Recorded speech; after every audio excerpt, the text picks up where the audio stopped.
Welcome to OT Tricks and Tips for Kids, where we're taking OT to the next level. My name is Katina Lottis. Remember, if you don't see your topic, just write in so that I can address it. And please don't forget to subscribe.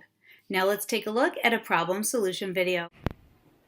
This device is wonderful for helping with focus and attention and helping kids to stay in their seat because it's going to allow some movement with the feet while they're sitting at a desk or a table. So it's a type of foot fidget, and the feet go right on like this, and they just swing back and forth. This is a very, very fun device, and it feels really nice, and you can get a lot of good swinging movements while you are sitting. So for sensory seekers, this is a fantastic device.